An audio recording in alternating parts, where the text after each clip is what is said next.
Vemos uma cena muito tocante, que nos impressiona, né?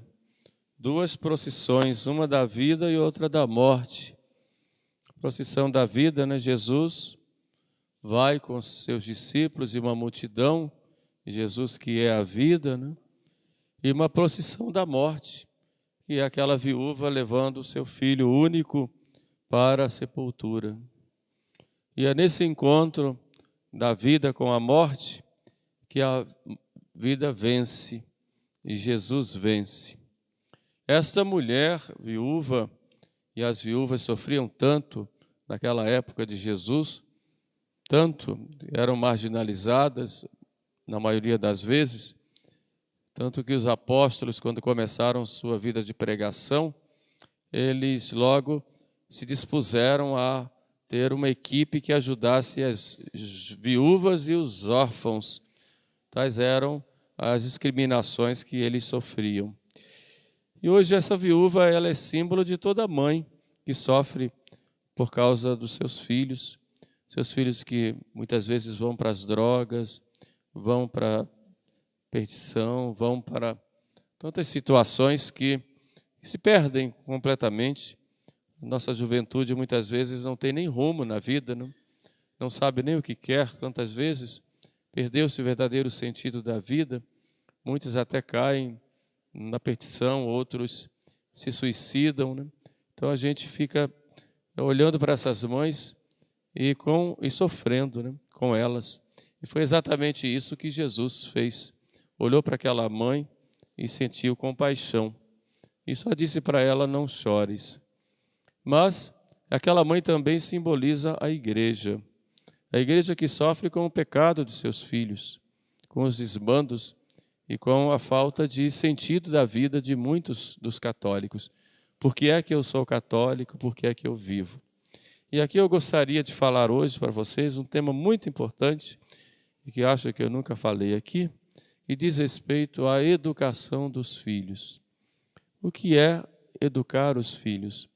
A educação dos filhos é a responsabilidade primeira dos pais, é tarefa primordial dos pais, que é também compartilhada com a escola, que supre alguma necessidade, alguma limitação dos pais, mas não é a escola que assume a educação, por isso está contra a própria ordem natural e divina, o querer o Estado substituir os pais na educação, essa chamada educação integral, em que a criança passa o dia inteiro fora de casa e fica só na escola, não é a educação como Deus planejou, como Deus quer, porque os primeiros educadores são os pais, que com suas referências, com seu modo de ser, com suas palavras, seus exemplos, sua tradição familiar, vão trazendo de pai para filho e vão educando seus filhos, de modo que o primeiro lugar e o lugar primordial para educar os filhos é a família. O Estado auxilia naquilo que lhe é próprio, mas é só uma força auxiliar. Um terceiro grupo, digamos assim, que auxilia os pais é a paróquia, a igreja, que dá a inspiração e toda a tradição, porque a igreja é especialista em humanidade e tem o objetivo de conduzir a todos para o céu. Então a igreja inspira, fortalece, mostra o caminho e fortalece a vida familiar e supre naquilo também que lhe é próprio, a educação dos pais, que os pais dão para os filhos. O terceiro ambiente, digamos, educacional, o quarto, aliás, é a sociedade, o grupo social. As famílias, elas não são sociedades perfeitas. A sociedade perfeita é aquela sociedade que tem em si os meios próprios para atingir o seu fim. A igreja é uma sociedade perfeita, porque ela tem uma finalidade, que é a salvação das almas, e ela tem os meios para atingir a isso. Então, por isso a igreja é a sociedade perfeita. O Estado também é uma sociedade perfeita, porque ele tem os meios para atingir o seu fim. E o fim do Estado não é ele em si mesmo, é o bem comum, o bem-estar naquilo que é temporal, naquilo que é passageiro para nós aqui na Terra, em vista do fim eterno. Portanto, o Estado também é uma sociedade perfeita. A família não é a sociedade perfeita, porque a família não tem todos os meios, ela depende de outras forças e de outras famílias para atingir o seu fim. Então, também um quarto elemento importante na educação das crianças e dos jovens é o meio social. E aí, por aí que vem o problema, porque o meio social muitas vezes é corrompido e é um ambiente muitas vezes formado por outras finalidades, como nós vemos hoje, como, por exemplo, uma supervalorização do dinheiro, do poder, supervalorização do prazer, do consumismo, uma espécie de secularismo em que Deus fica sempre de fora. Então, os meios sociais são cada vez mais difíceis e pressionam as pessoas a perderem a personalidade, e o meio social, muitas vezes, robotiza as pessoas, tiram das pessoas a capacidade de raciocinar, a capacidade de serem pessoas, despersonalizam. Então, aí nós temos 4 elementos importantes na educação das crianças e dos nossos jovens. A família, que é o meio principal, que é o ambiente onde se forma a criança e o jovem. Daí a importância de nós valorizarmos a família e trabalharmos com afinco para que as famílias realmente vivam sua realidade familiar, e ela precisa então de todos os meios materiais, econômicos, morais e de apoio para que realmente aí se formem bons cristãos e bons cidadãos, pessoas realmente com personalidade, desculpe aí a redundância, com personalidade. Então, a família, o Estado como elemento auxiliar naquilo que lhe é próprio para o bem comum, a igreja como a grande inspiradora e dá os meios para a prática das virtudes e a graça pelos sacramentos, e, por fim, a sociedade, o grupo social. Mas o que é, pois, educação? O que é educar? Às vezes a gente tem um pouco de confusão com relação a isso. Imaginamos que educar é formar pessoas para terem sucesso na vida, grande sucesso profissional.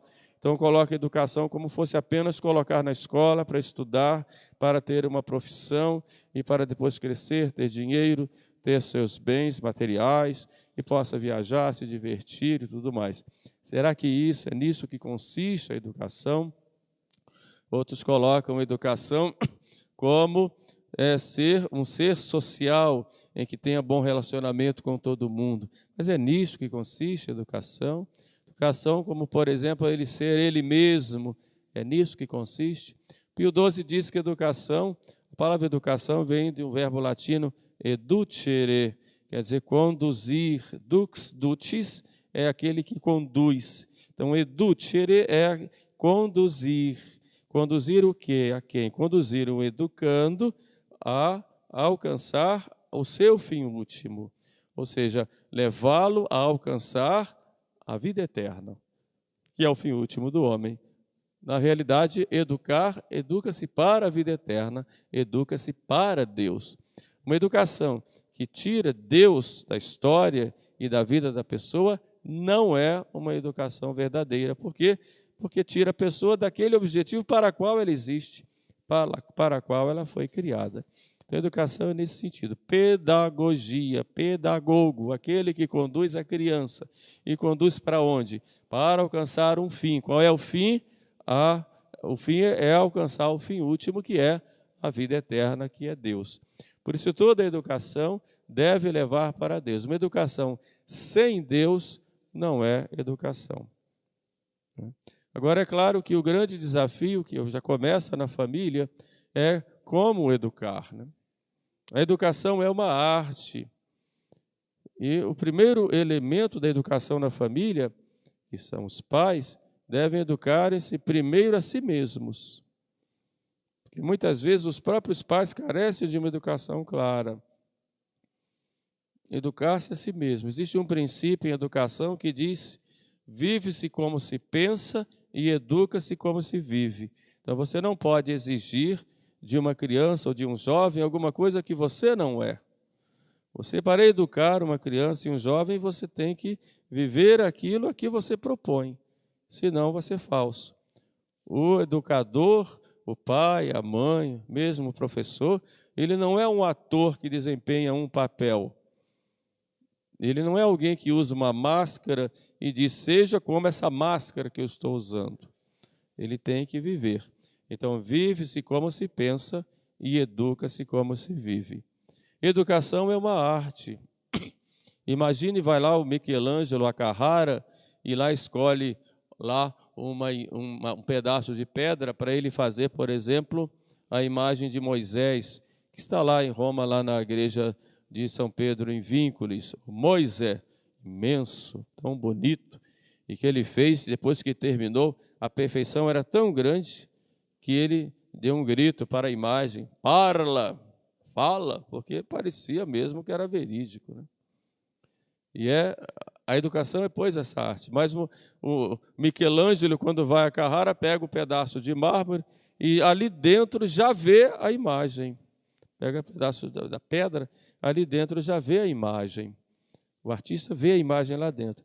A imagem estava realmente lá dentro. Só precisava o artista ir retirando os excessos. Então, a educação, educar e educar-se, aqui estou falando para pais de família, para jovens que estão se educando, e para mim também, para vocês que me escutam em casa, educar também tem que haver com educar-se. E a educação é, pois, uma arte, é a arte de fazer a imagem de Jesus. Então você tem o modelo, vamos olhar para cá, o modelo que é Jesus. Você tem aqui a pedra bruta, que é o educando, a criança, o jovem, e você que vai trabalhar na obra da educação, você vai, olhando a imagem, você vai cinzelando e vai tirando os excessos, lixando, cuidando, soprando, abraçando, beijando, cuidando, para que dali surja a imagem que já está ali dentro, que é a imagem do próprio Cristo. É um grande desafio. Para ser um bom educador, tem que ter vida espiritual. Tem que olhar para Jesus e estar realmente apaixonado por Ele, senão você vai educar mal. E quando você educa a criança para ter autonomia, não para ter dependência de você o tempo todo. E esse processo de criar a criança para ter autonomia, depois um jovem vai ter sua autonomia e vai gerir a sua vida como nós gerimos hoje, isso é um processo que vai dar desde pequenininho. E como é que você vai fazer isso? A educação ela tem 4 aspectos. Educar, como eu disse, não é apenas você cuidar do intelecto, tá? Do lado intelectual. Vou colocar na escola para fazer curso de inglês, francês, alemão, vai aprender informática, vai aprender matemática, história, geografia. Tudo isso é muito importante e necessário, mas isso vai só para o intelecto. E nós não somos só inteligência. Nós temos que educar também os afetos. Então você educa, primeira educação, educação do intelecto, tá claro? Vai ensinar, orientar. E quando é criança, você tem que repetir, e repetir, e repetir, e ensinar. E a criança é como uma esponja. Então avisa aí aos pais, sobretudo os marinheiros de primeira viagem, tudo que vocês fazem, falam, as crianças estão observando. E vão repetir tudo aquilo. Por quê? Porque são como esponjas. Tudo é tudo. Então tomem cuidado. Por isso é o que eu disse no início, vive-se como se pensa e educa-se como se vive.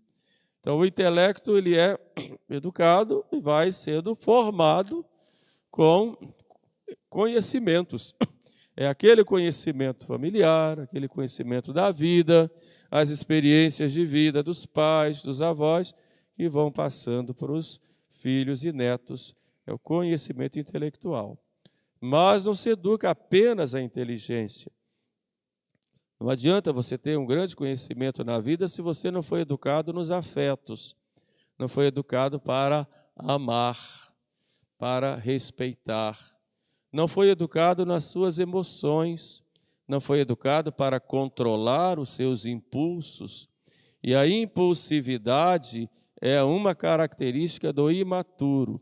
E você começa a amadurecer quando você começa a reconhecer as suas limitações, ver que você não sabe tudo e não pode tudo, e a partir daí você começa a ter um autocontrole e começa a pedir ajuda aos outros.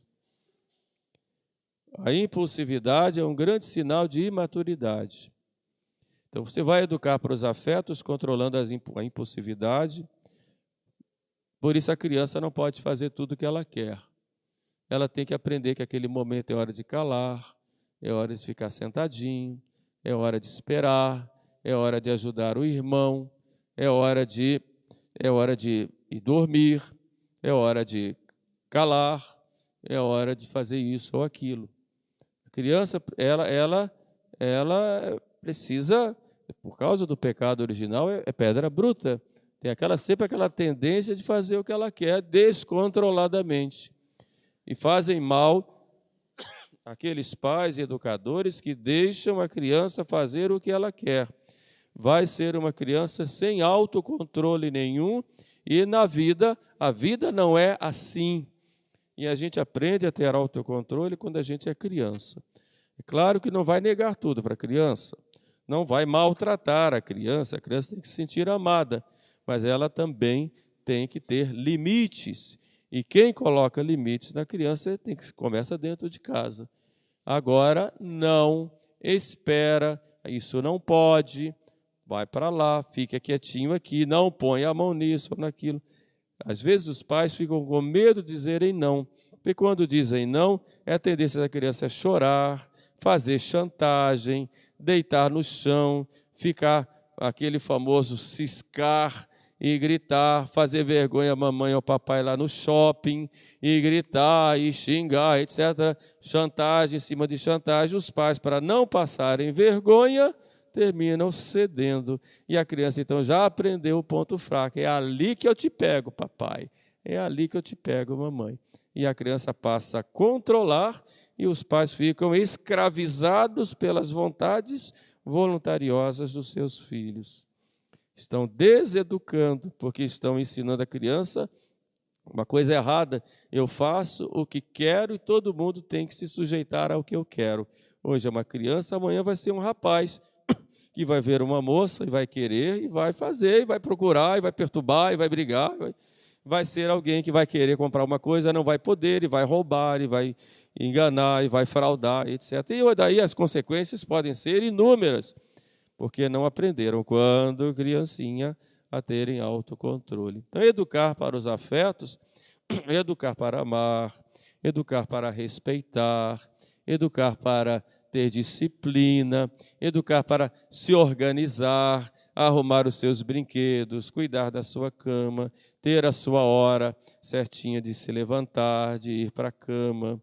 Os adultos estão conversando, as crianças não devem entrar na conversa dos adultos, devem esperar a hora, respeitar e tudo mais. Essas são coisas que até os 8, 9 anos, toda criança já deve ter bem claro na prática dessas virtudes. E depois aí, nós jovens, eu com 58 me sinto jovem, nós também temos que nos educar, porque a nossa tendência é perder o controle. Falar demais, brigar demais, querer fazer as nossas vontades e tudo mais. Então, precisamos educar os afetos. Queremos coisas boas, coisas grandes, com a cabeça no alto, mas os pés no chão, sendo realistas, mas tendo bons sonhos. Jesus foi um sonhador, que ia pelo mundo inteiro, um sonho, mas ele deu os meios e os pés no chão. Vão devagar, que vocês vão chegar no mundo inteiro depois de uns 300, 400, 500 anos. Mas tem passos, né?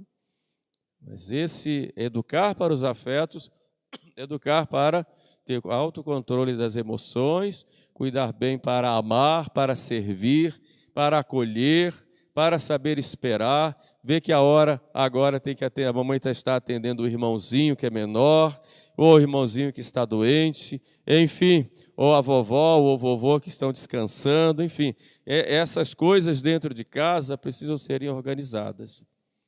Educar também para os afetos significa educar para a vida de comunidade dentro da casa.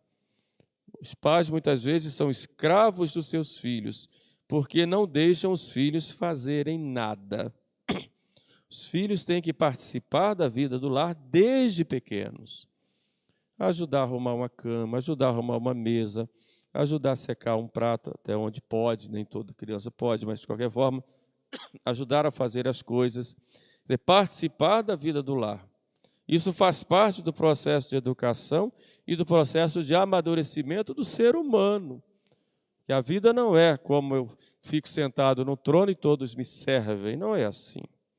Então, educar para os afetos é também educar na participação da vida do lar, em que é uma comunidade que todos fazem, todos. Senão vai se casar e a outra parte vai ter que servi-lo ou servi-la. Faz nada, tem que ser tudo do meu jeito, na hora que eu quero, quando eu quero. É claro que a vida do casal não pode ser assim, e vai ter briga, vai ter confusão, né? E depois pode a coisa não dar certo. Então, notem que o processo de educação vai lá desde criança e vai ter reflexos lá na vida adulta. Então, isso é educar para os afetos.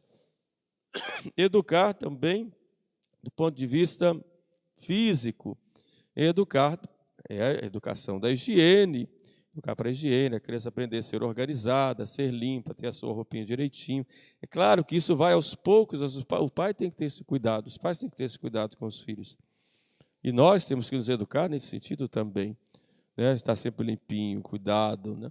Ficar todo desmazelado, todo de qualquer maneira. Esse cuidado tem que ter na sua casa. Então a casa deve ser procurar estar sempre limpinho. Isso tudo faz parte da educação física da criança. Depois, a educação física no sentido mesmo nos exercícios físicos, o cuidado com a saúde, tudo aquilo que diz respeito ao corpo. Isso faz parte também da educação. Notem que, infelizmente, a educação é só física e intelectual, não se educa para os afetos. E o quarto elemento da educação é a educação espiritual, que inspira tudo. Educar para Deus. A criança tem que ver os pais rezando, tem que ver os pais indo à missa, tem que ver os pais recebendo os sacramentos, tem que ver os pais respeitando as coisas de Deus. Então, olham os pais e aprendem dos pais as virtudes. E a criança imita. Imita tanto que quantas vezes a criança não gosta de comer uma coisa porque a mãe não gosta, mas nunca comeu.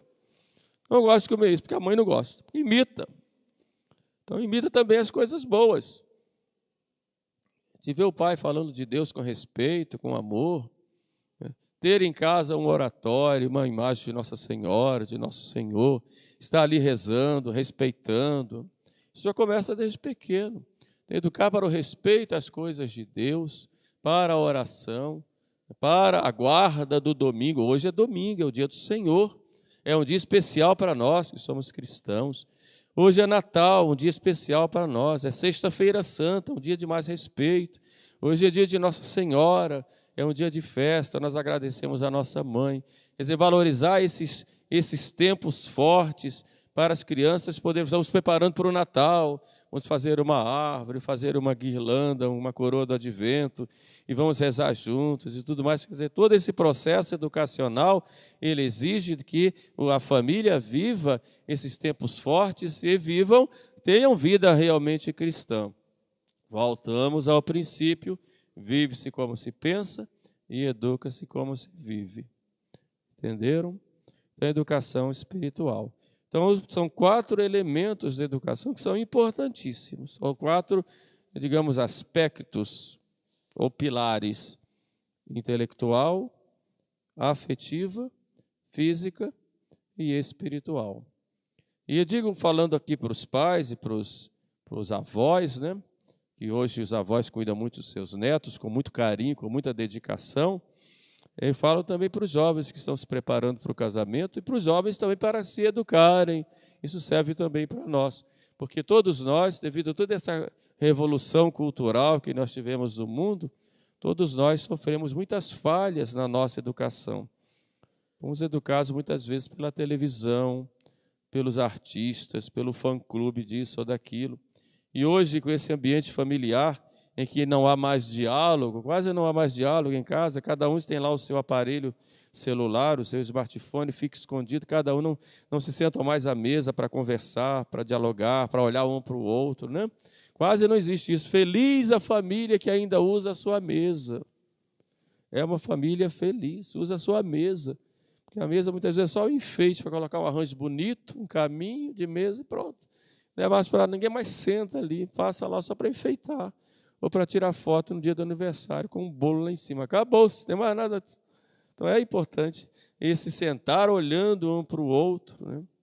Desliga lá a televisão, os aparelhos, vamos olhar um para o outro, vamos conversar, vamos dialogar, vamos falar das nossas tristezas, das nossas alegrias, das nossas dificuldades, né? Dos nossos pegas de vez em quando também, às vezes tem lá, vamos com todo respeito, mas vamos cuidar também para a gente poder conviver, né? Senão não vai, né? Isso serve para todos nós. Então, ter esse cuidado, sobretudo hoje, valorizando esse princípio familiar, né? E é muito importante, como eu disse no início, né? Eu falei dos 4 ambientes de educação: família, igreja, ambiente social e escola, sendo que a família que é o centro, por isso deve ser sempre valorizada por todos, pela igreja, pelo Estado, pela sociedade. É importante que as famílias se ajudem. Famílias que pensam que são cristãs, são católicas, se ajudem umas às outras, se visitem, troquem experiências. É claro que cada família tem a sua realidade, mas que todos buscam o bem dos seus filhos, dos seus netos, né, o bem da sociedade, e se comprometa em construir um mundo melhor, um mundo onde os valores do Evangelho reinem. Então, nesse processo, todos nós somos não só envolvidos, como somos comprometidos. E assim nós vamos ter um mundo melhor. Mas está nas nossas mãos, aquilo que depende de nós. Hoje não se pode criar filho numa bolha. Então, é claro que ele tem que estar preparado para enfrentar esse mundo aí terrível, com contravalores terríveis. Os pais têm que ter maturidade para fazer aí a contra-revolução, ou o antídoto, sobretudo quando chega na juventude, em que nossos jovens entram nas faculdades e, ao invés de encontrar uma faculdade como uma verdadeira academia formativa, encontra ali uma escola de militância política. O filho, então, muitas vezes cheio de alegria, né? E até uma certa vaidade: eu passei no vestibular, vou fazer a faculdade que eu queria, e chega lá e encontra professores militantes, muitas vezes comunistas, marxistas, que ao invés de ensinarem, começam a colocar ideologias na cabeça dos nossos jovens, né, para que eles sejam ideólogos políticos e muitas vezes perde a fé lá na faculdade. Vai com a educação da casa, chega lá, perdeu a fé. É preciso, então, dar elementos, né, para que lá não se perca, né? E quando tem uma família bem estruturada, né, bem alicerçada, né, o jovem vai bem. São problemas que a gente vê e que a gente questiona. Não vou desenvolver aqui, que isso aqui é uma homilia, né? Não é aula. Então, a gente vai dando essas orientações para vocês. Olhemos agora, voltemos para essa mãe lá chorosa pela morte do filho, e olhemos hoje para tantas mães, né, e tantos pais que veem os seus filhos se desencaminharem e estão ainda nesse processo de lágrimas, né? E vamos prevenir, né, como dando uma boa educação para nossas crianças, também nos educando, para que assim nós não sejamos causa, motivo das lágrimas da nossa igreja. Peçamos, pois, a Nossa Senhora, tão compassiva de todos nós, que ela nos inspire, nos ajude e interceda por nós, por cada um de vocês, que sei que sofrem na educação de seus filhos, por cada família, para que a gente possa ter a força e a graça necessárias para conduzirmos nossos jovens e nossas crianças para o céu. Amém.